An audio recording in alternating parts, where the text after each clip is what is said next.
Top of the morning, Laura. I am so happy to talk to you today. My name is Leah. Everybody knows me. No, nobody knows me, but everybody knows you, maybe. Or do they? Can you introduce yourself to the audience real quick? Yes, Leah. It's so nice to be here together with you. My name is Laura, and nobody knows me either. Or nobody knows me.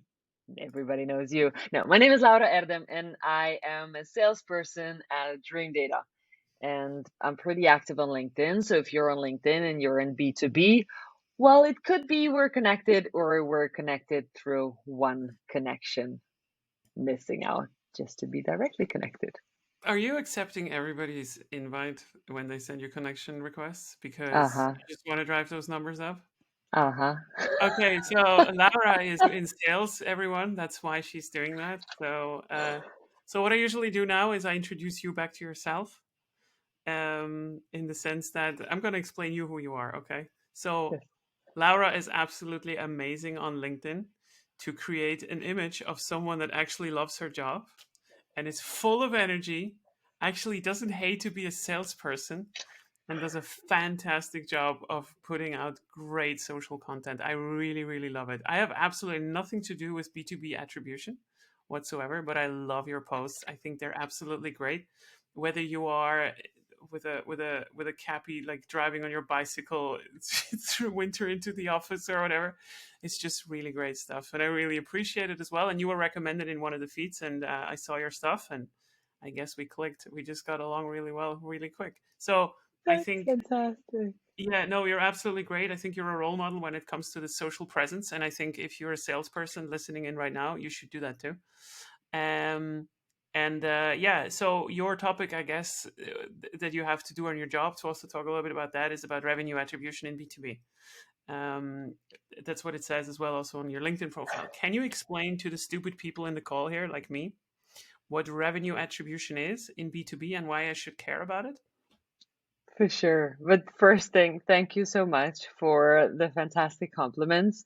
Well, as you're saying, it's like we're having fun over here, having the podcast together and Mhm. chatting about, well, random or less random stuff like attribution. But for me, LinkedIn is also having fun. I would not be doing this if it was not fun. And if I just had to do it, then I would just choose to be boring and repeating all the time. But it gives so much energy back to meet new people like yourself, like other people who are creating on LinkedIn and also giving back to the community. I think it is fun. Like I could figure this out how fun it is when I actually finally met some of the people live. Like it was like a reunion. It's like, okay, I've known you for a year, never met you, possibly not even had a conversation one on one online. And Yeah. now we're here and we like each other because it's like this just clicks. Reunion. So thank you for the compliment. I think it's fun. Let's make more people join LinkedIn and have the fun like this. So through here, you can become better known and it will make help you sell easier. Your marketing will love you as well a little bit. And I mean, why not? If you can do this more fun, So should we is it move? for you also a lead generation machine, right? I think aside from the fun, of course, right? But like on the serious side, I think it's more also it's really to generate leads and build your network out. To build demand more, like to put it into those uh, kind of marketers' beloved buzzwords. It's more demand than the leads. As if we define it like a lead is a person that you capture their email. So I met you at a conference, I took your email address, and you're a lead. I don't like usually marketing would say, "Oh, we brought 10 leads or something." And say, yeah, but they are not people who could actually buy." Yes, yes, but we've got the email. So this is a lead. At least this is how in the buzzworld words means a lead. Yeah. But demand gen is more or less creating awareness that people who have no idea about attribution. They don't know that they need it. They have no idea what it actually is and why would they should care. One day they'll figure out that they need it. And since they have Mhm. seen you before talking about this, you will be top of mind for them to reach out and to talk about this. No. Okay, so That's when what would I it need it in my generates. life? When would I need it in my entrepreneur life? Attribution. Yes. Yeah. So, well, basically, what is attribution? Attribution is giving credits to the specific actions in the customer journey that drive pipeline. All right. So, if you're an entrepreneur and let's say you want to start working with, I don't know, you target Lego. You would love to work for Lego and their, I don't know, online department as a consultant. Hmm. And then you slowly start to figure out how are people from Lego coming into your website? Are they at all? You figure out how do you get them into your website? First touches are happening. Okay, did they find you in Google? Did they learn about you on a podcast or something like that?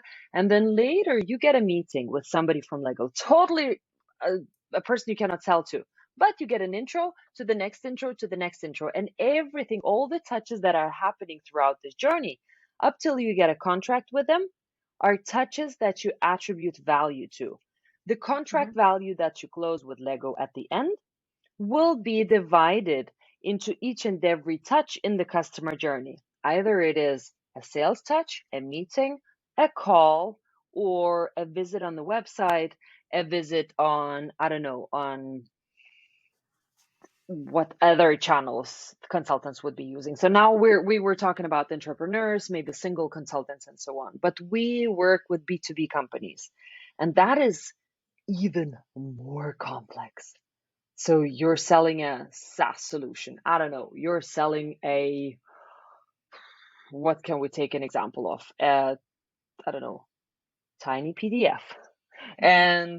And from there, you've got a product, it's online, and people are finding you places from what marketing is generating.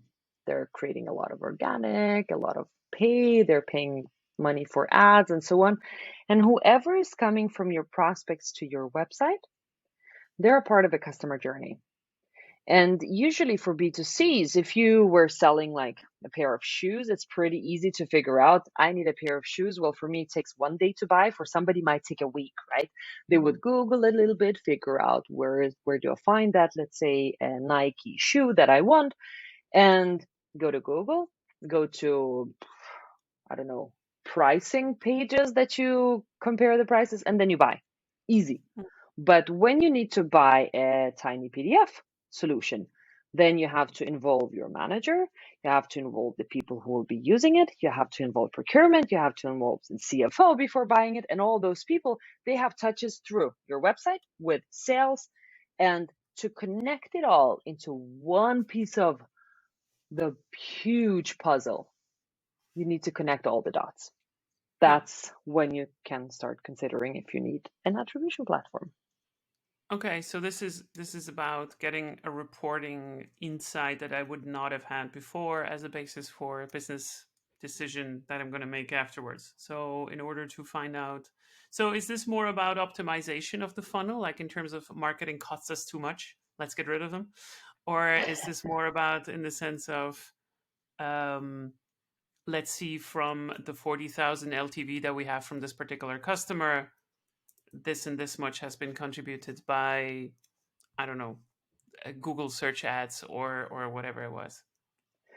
It starts with just the status quo reporting usually. Well, management would say, show me where are leads coming from. And marketing would say, well, 90% of them are coming from marketing. And then sales will come over and say, well, 90% of them are coming from sales. And then you've got that 180%, and then you can try to figure out what's right. So it starts with a need for reporting who is getting what credit. But at the end of it, when you get the hang of the data, then it's more up to what actions are we to scale in order to scale revenue. Yeah. If marketing is bringing top of funnel, let's scale that and bring good quality leads to sales that actually close. If sales is really good at outbound and marketing is bringing very little value to the top of funnel, well, let's give sales possibility to just call out as crazy, but retarget our prospects with something. When we Mhm. already know who they are, let's send out newsletters if those are working well. Or let's go to events. If we're selling like to huge accounts, then events are very important. But if you're selling to tiny entrepreneurs, then possibly you want marketing to work and that demand generation to be done somewhere else. So optimization comes as a next step after you got your reporting in place. Mm-hmm.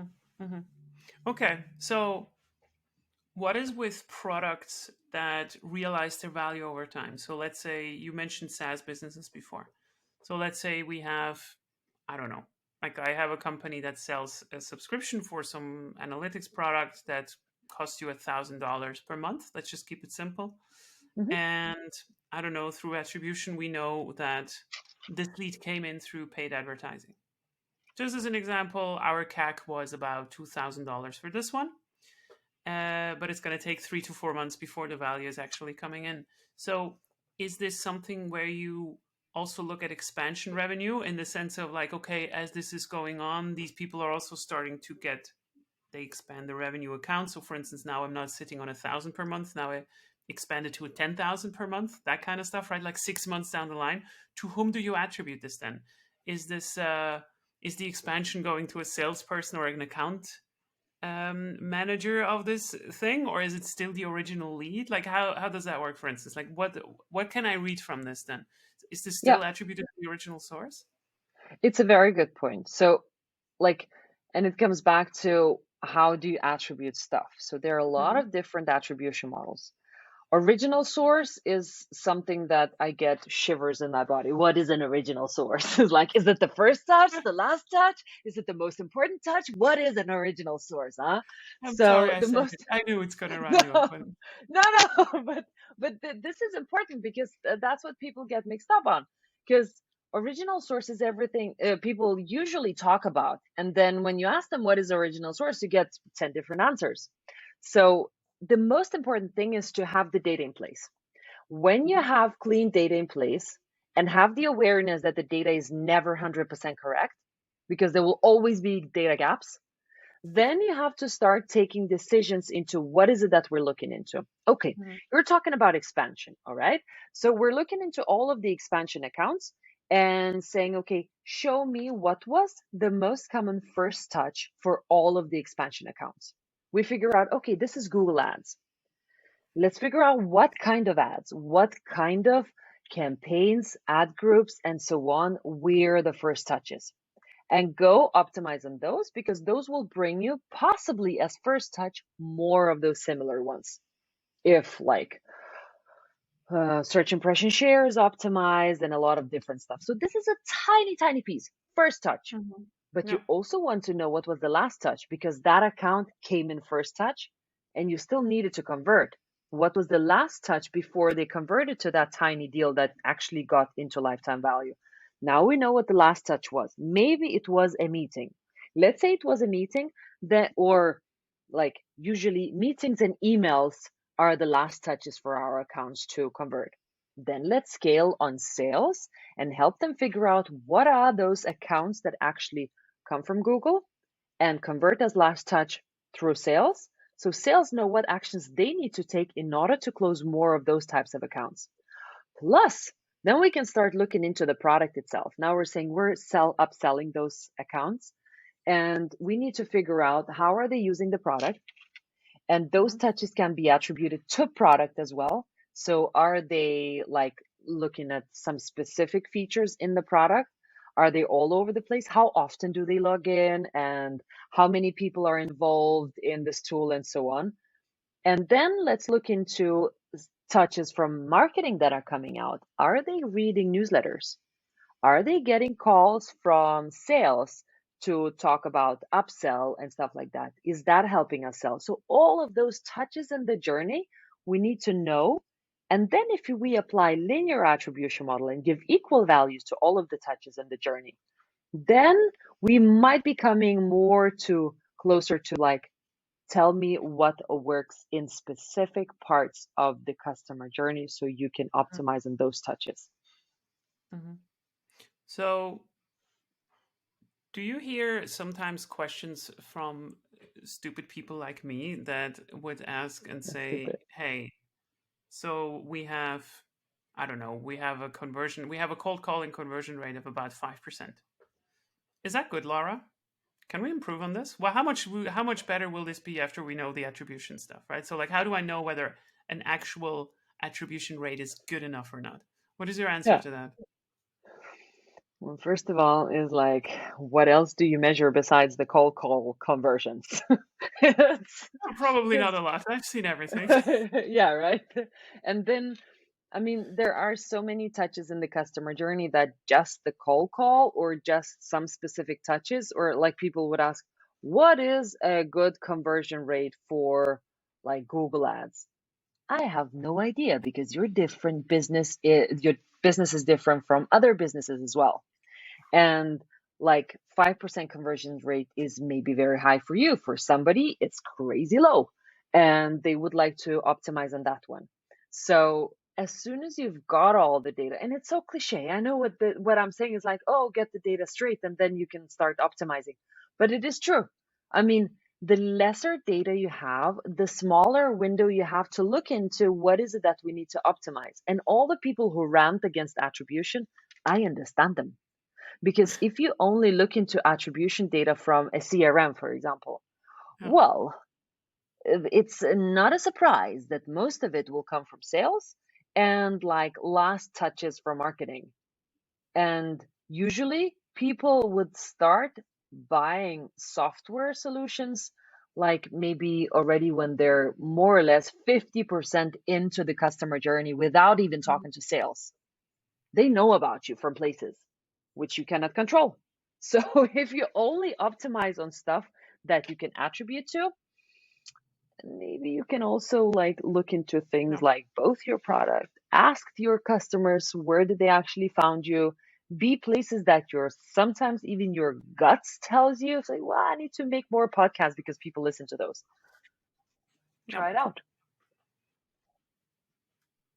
Isn't that what we call dark social at the moment, and like the effects that we assume it has on the entire funnel? Because I keep reading on it on LinkedIn, and I'm always like, is this a black market for leads? Is this where salespeople go if they cannot find any leads? Otherwise, on LinkedIn, they go to dark social.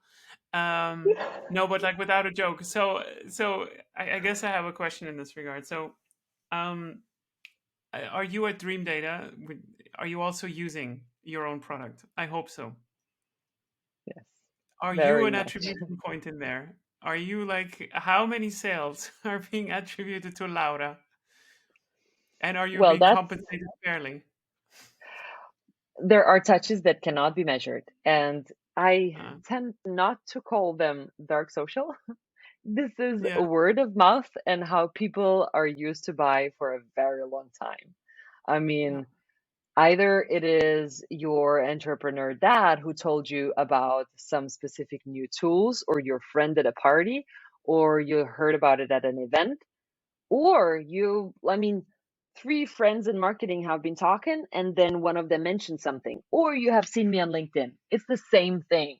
So, in my guts, I know that what I'm doing is working on LinkedIn.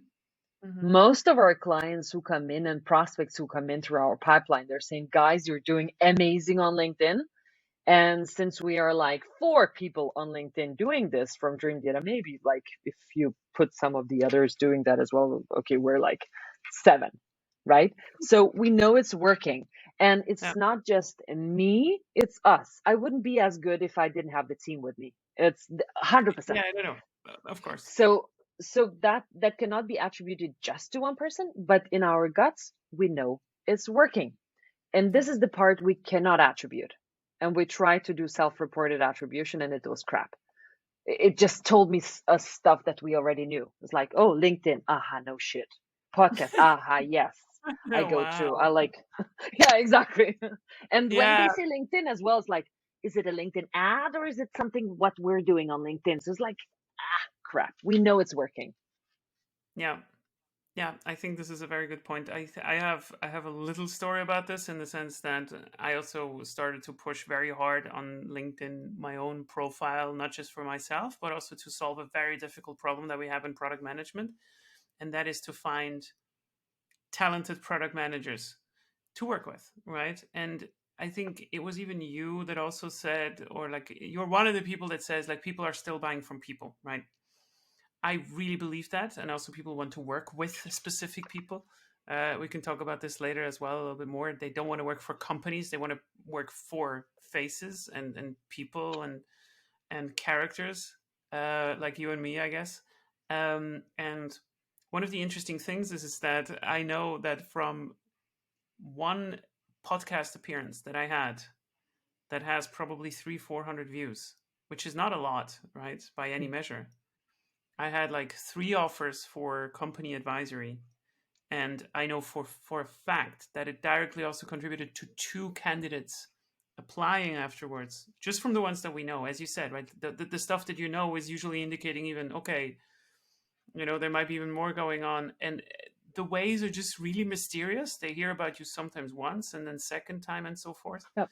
And yeah, it's fascinating. But I'm with you. I'm absolutely with you. I think it's a very good point that not only what you can measure has an impact, but what you can measure, you should measure, and then also make smart decisions on it. So let me just ask you this then. This sounds like, so I'm very home at experimentation, Yep. statistically significant data. I love it, right? We generate millions of events per minute. So when is the right size? When do I need to say, now it's time for attribution, or like when am I a good prospect for a business like yours, where I'm just saying that I'm pushing 30,000 accounts every year, or like I have 30 enterprise customers? When is the right time? When am I too big? When am I too small to actually come to you? That it makes sense. Yep. A very good question. So when you just start off, you have to experiment a lot. You have to fail several times to figure out what's actually working, and your guts Mm-hmm. would help you out on that. While you're just growing, like do everything you can to test things, but also to give those things time to show value, to show working or not, because sometimes you might kill your experiments too early. But when should you come to us is the important thing. Even when it's early and you're small, start tracking your website. Usually, companies would start with Google Analytics, and it's enough up till the certain point when you cannot manage it anymore. Up till the certain point when you actually start to get deals, and it's very difficult for you to figure out what actually should we start scaling. And it still might not be the time for you yet. The next step, get a CRM. Don't come to us if you don't have a CRM. It's Mm-hmm. like this is the key thing for you to make sure you've got.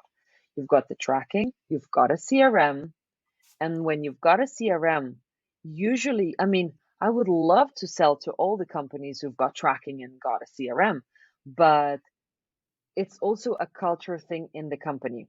So, first of all, get this is third of all, get proper tracking measured as well in a way that start your UTM mapping, get your form submissions in place, like start to optimize your website for the experience of your prospects. When that is done, and you would like to start better understanding what's working, what's not, and just tracking is not enough, and you can't figure out what marketing is touching throughout the CRM and your pipeline, come over to us and we can have a chat. Usually, like companies that come to us, their revenues start from $1 million, and it's Mm-hmm. kind of more or less the bare minimum start. Then, and they're already early because a lot of company would still think that we could figure it out, and they're right. There's still a lot of testing to be done. And then, when is it too big? So, if you've got several departments working on marketing, if you've got several complex solutions, let's say, I don't know, let's say IBM came to me, they would never come, but let's say IBM came to me and said, Laura, we need an attribution platform. I Mm-hmm. would love to sell to them, but I know that we have to take baby steps to get this project flying. And no matter the amount that they would be willing or not willing to pay for an attribution platform, it can only become a success in tiny steps. Like I would need to, again, take those baby steps with them, just like you would be taking as a new started company. Let's get tracking in place. Let's Mm-hmm. figure out how you're measuring your pipeline in the CRM. How are you measuring your campaigns? And then let's figure out which department do we start with to do this. Is it only a data project? Do you need to figure out if your events are working, or is it for paid ads? And so those companies are too big of a bite to make it a simple project. And Mm-hmm. usually it would be a huge consulting project. And we don't provide consulting. Our tool works out of the box when you connect your tracking, your CRM, and so on. And then we can help you out building some custom stuff, but it's not consulting. And big companies like, well, IBM is maybe like, it's not big, it's gigantic, enormous. But even if you took smaller ones, like, I don't know, 10,000 employees, would Yeah. be still too complex of the Yeah. way they run their marketing and the whole go-to-market plan. Mm-hmm. Mm-hmm. Okay, so in the end, your product is high touch until the moment where you actually close the deal and then have an implementation going. But then it's not like you're not making money on after sales in terms of consulting or whatever. So No. how is the revenue model then working for you? Do you get a commission based on usage, or is it just are these standard quota run sales contracts that are realizing over 5 years? It it is yearly contracts. Yearly Hmm. contracts for consumption. So amount of monthly tracked users on your website, the Hmm. integrations that you would like to do, and that's it more or less. There is Yeah, no consulting cost or like there's like two options. Do it yourself. The tool is really self-working, self yeah, yeah, automating itself. So either do it yourself or we can help you out. Two solutions. Do you need yeah. customer success? You don't need customer success. That's it. Okay. So, who is your ideal client? If you had to name a number, like who is your ideal client? Like, what is an ideal size? Is it 10 million? They have HubSpot running and they have engineers inside of the company that can facilitate stuff. Is that about right? So it's a B2B SaaS company. That's an ideal Hmm. client because they've got a lot of online touches. Yeah. And then the company is around like those 500 to 5,000 employees. They've got Hmm. operations in place. It doesn't have to be a department, but usually there is a person who makes sure connects all the data, makes sure that their pipelines are set up and so on. There is a person working with their CRM. There, of course, there's a larger marketing department and they're doing various tasks, but usually operations is the department that gets very excited when we're brought into the picture by marketing. Yeah. Okay.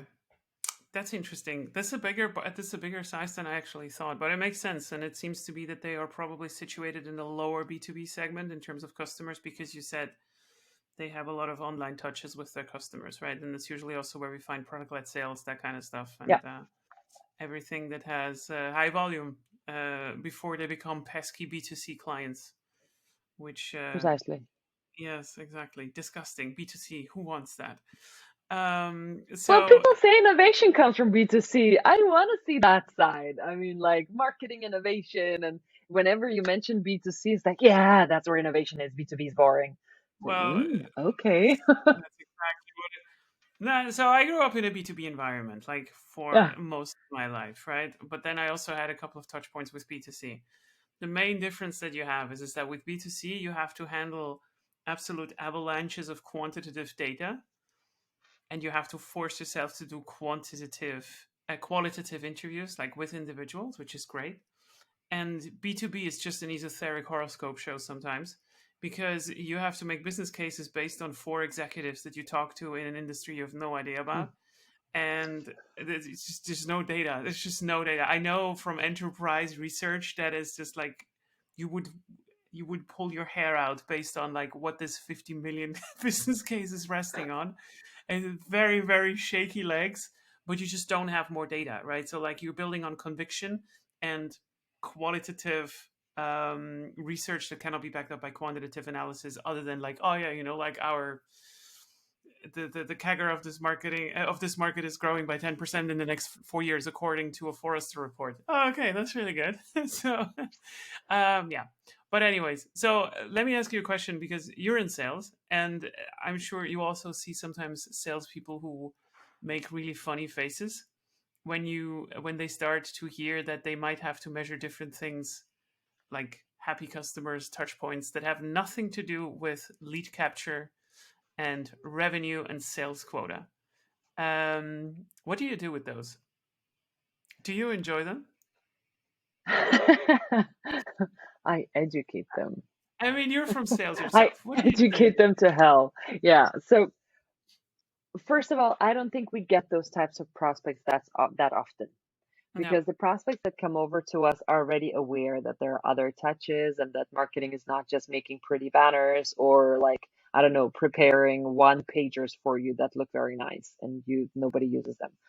Um, when a sales-led company comes over to me and talks about, oh, our marketing is crap and we need help on leads and stuff like that, mm, then it might be one of the cases when it's still too early and to adopt an attribution platform, because we mm, need to start talking with marketing. What is it that they're focusing on? It could be that they have a CEO that absolutely does not believe in marketing and think marketing should do like visuals and pretty website and that's it. valid, Your job is valid. done. Yeah, but that's normal. And then go give that to sales, and they will go call and close those deals. So it's too early for attribution. Then that means that Yeah, either you need to change the executives in the company, which is totally difficult to do, or you have to wait till that company gets into epiphany that, oh, wait, those companies that are in front of us, they're doing something totally different. Their sales department is actually just as big as marketing. I wonder why. Something has must be working like this.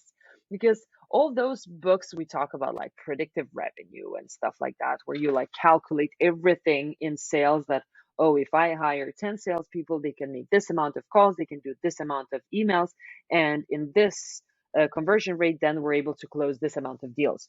Pretty yeah, easy, but well, also very limiting. And if you're able to figure out where to put your marketing dollars besides your website, then it's very likely that you can hit fast and support your sales to sell. It could be you still don't trust marketing, but if you start like giving small pushes from various places, then suddenly you can see, oh, this customer journey is much faster. I wonder why.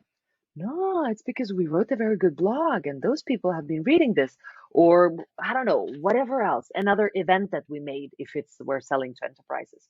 So no. sales-led companies, a bit too early to like marketing attribution, because then that means that they possibly don't do that much of it, or could be that they really want to go there and then they want to empower their marketing people, and then it Yeah, can I, happen.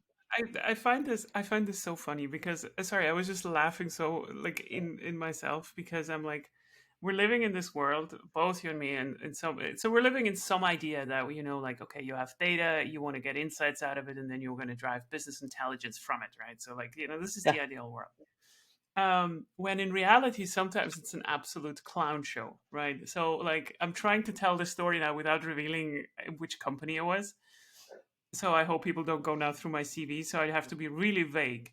Um, this is an actually true story. There is a specific curse in design and marketing, in the sense that every executive thinks they know how to do marketing and design, even though they have absolutely nothing to do with it, right? So like, they've never been a CMO their life, they've never designed anything, and they definitely did not do any useful marketing or whatsoever, right? And I remember specifically when we were designing a landing page for a very specific problem for SMBs that had trouble understanding our pricing, just straight up, right? It's not just a pricing page, right? So like, the entire offering, nobody understood what's going to happen if I'm going to get this together with this rebate at that date and so forth. And anyways, and then so I'm sitting in this meeting and I'm presenting this to the entire, the board. I mean, not the board, but like, like the entire executive team. We have very, very senior sales from B2B, B2C, enterprise, everybody there. So this executive just drops this bomb and he says like, I don't like this. And I'm like, what don't you like? Like, so what's the problem? And he said, and he said, well, last month I designed a page for my niece who does ice skating, and it was better than No. this crap. and, and we sunk a lot of time into this, right?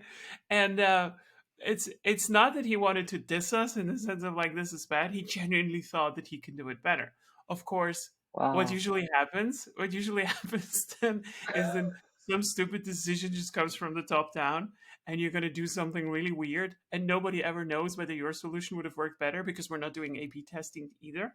It's just like sometimes you think like that we're talking about really like metrics and everything all the time, but like the reality sometimes is that in these companies sometimes you're so far behind. The only thing we knew from our data channel, and this is a really reputable company, the only thing that we back then knew from our data channel was like how many visitors do we have, how many Yeah. sales have been closed, and what's the conversion rate in between, and that's it. Nothing else, right? And that makes it super hard because, as you said, what are our events bringing? What's the inbound making in the up, and it's mind blowing. It's absolutely mind blowing. But these companies Amazing. exist. I've worked in them, and yeah, but I don't have a niece, so I might not know what he was talking about. Yesterday, we were sitting and chatting with our CEO. There was a laugh that we were having, and then suddenly he says, "I just made a post on LinkedIn. Go check it out." Okay, this is a weird spin in this conversation. But then I check out the post, and he actually wrote a post one-liner. I cannot read it word by word, but he said, "You don't have to execute on an idea, even if your CEO thinks it's a good idea." He wrote this, and he's a CEO. I was like, Lars, high five. High five! I'm not going to listen to you anymore. Yay! No, no, but it's that part of like hire people that are smarter than you, so you can let them go and just do the work. Really.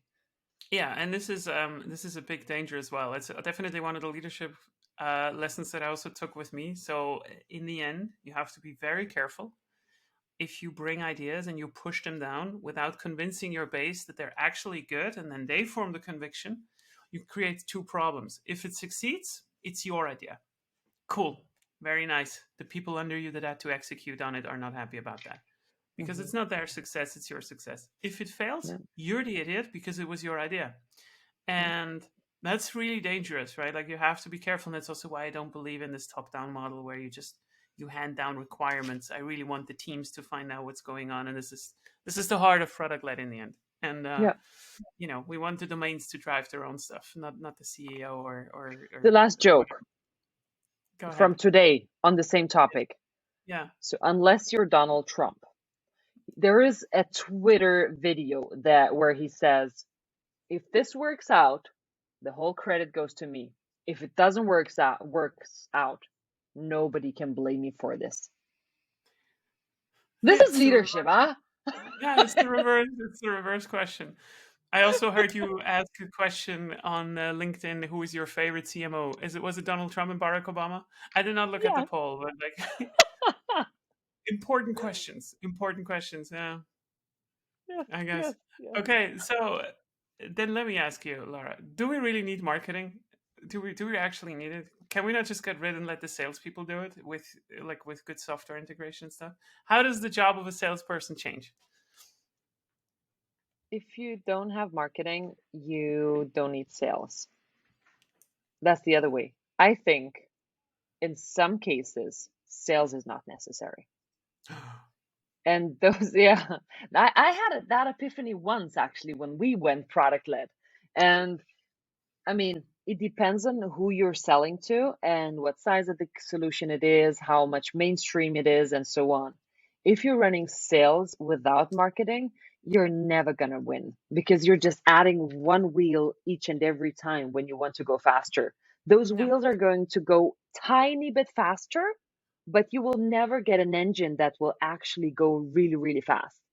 Yeah. But what happened at Dream Data? Well, it started to be a very marketing led company. We've got the smartest CMO, and he is doing amazing work. Marketing is working very properly. They hired sales, so I'm joining company, and I'm selling the solution. It was hard, but early days and so on, we finally started selling. And then we're introducing the free version of Dream Data. Try for free, like connect everything and so on. And the fear is real. It's like I know deep in my heart that I'm not out of the job, but like on the surface of it, okay, so we're doing good marketing, we're getting those leads, they're testing the product out, and if we even add the checkout button for the credit cards and they like the product, they can just do it. Why do they actually need me? So there are situations where they don't need sales probably, but for the larger sales to help, like you become, you can't say a farmer, but you become more a project manager, really. And you have to be a good project manager to project manage this lead into close. Usually we would need legal, security, we would need to talk to those people, then you get a champion, you have to help that champion to sell inside the company and so on. That's where you need sales. But if it is a very commodity product and you're selling small ticket sizes and they're growing with the usage, it's not necessarily that you need sales, or at least to sell to the smaller accounts. No. Yeah, that's true.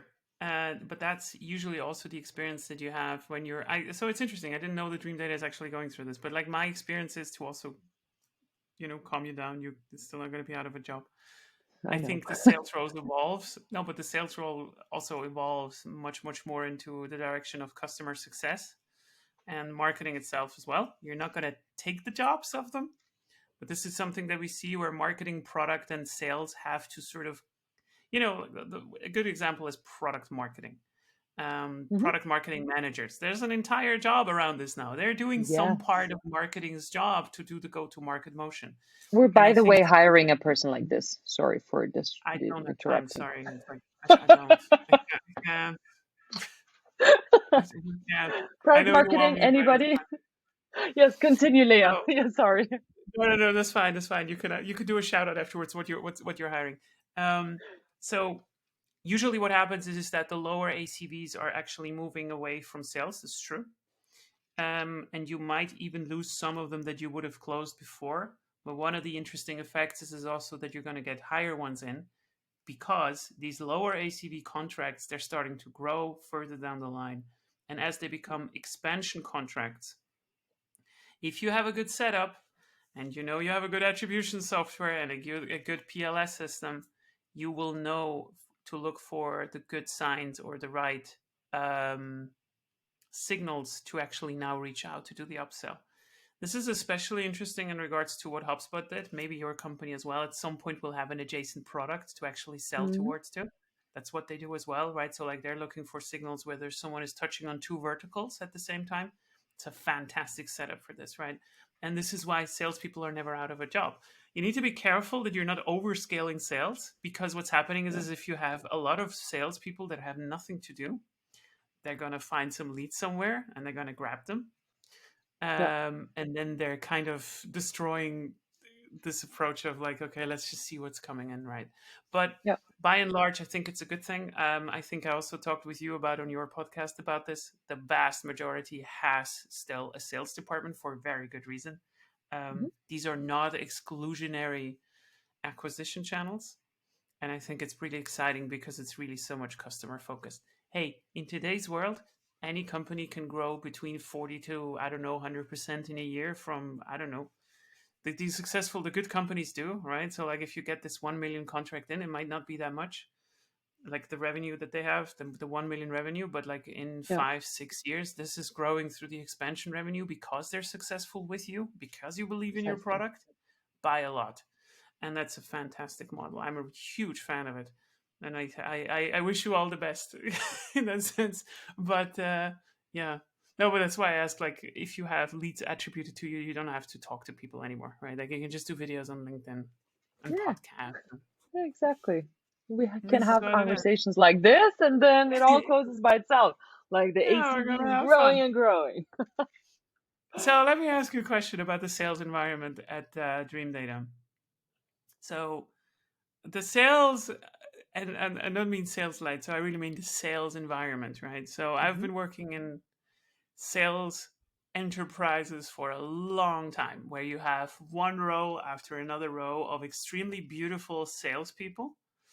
They're just like, all of them are looking really good. All of them are coming dressed up. They're super groomed. They're mega ready. They scream at each other in the morning. I don't know, they have parties that you should not talk about and that kind of stuff. It's very testosterone driven, right? Like that's what it Uh-huh. was for me, definitely, right? It was very loud, very like, oh, like you had to fire themselves up, like, oh, like today 5% are going to talk to me on the phone, right? And then I'm going to reject it. I'm going to be rejected only 95% of the time. And is sales still this testosterone filled environment that it used to be, which was a bit Mhm. intimidating as a woman to be in? It depends where you go to. So it's still there. It's still there. Yeah, It's still existing. And those beautifully groomed white people are there. And you can see that especially in the larger enterprises conferences.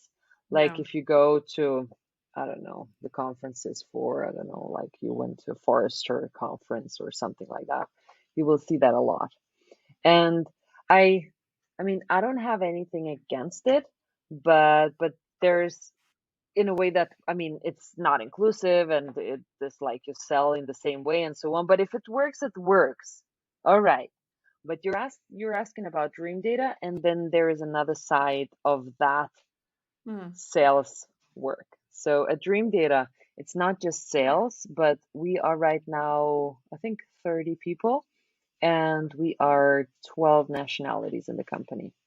So it's not just the males or females, but the full diversity picture of how it is. And it's not just sales or marketing or your data team, but it's the full diversity picture. In Dream yeah, Data's sales team, we're 50-50, like male and female. But then again, various nationalities as well.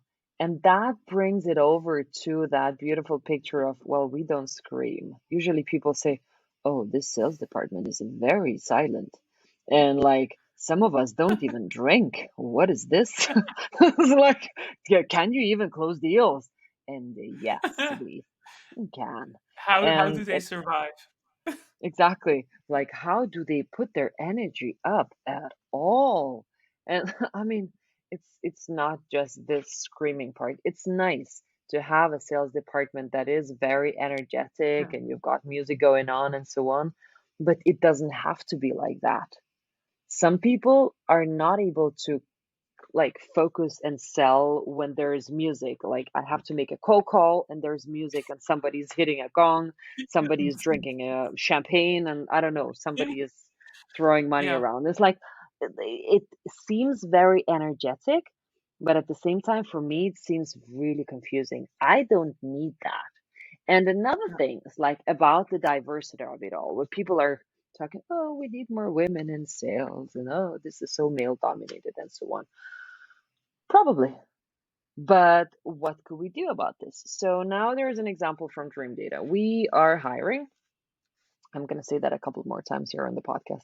And we are we are hiring sales as well. And usually when you say I'm hiring sales, like close your eyes, I'm hiring an account executive. And you can see that perfectly groomed, beautiful white person who you would like to hire. And my manager posted this on LinkedIn. Then one of the co-founders posted the sales position on LinkedIn. And we're not getting that many people applying. And then I made that stupid video, TikTok, and yeah, I it's only great. got women applying. Yeah, Only women wrote to me. I think I've got one man writing as well, yeah, saying, "Oh, Laura, this is." But he was Lithuanian, so it's kind of okay. He yeah, fair enough. almost Yeah, knew me, but Lithuanian. Yeah, yeah, but it was women writing to me. I wonder yeah, why. Because they could see me. I'm not perfectly groomed with a shirt and so on. I'm still white and I'm having fun at work. This yeah, seems like an environment that is inclusive as well.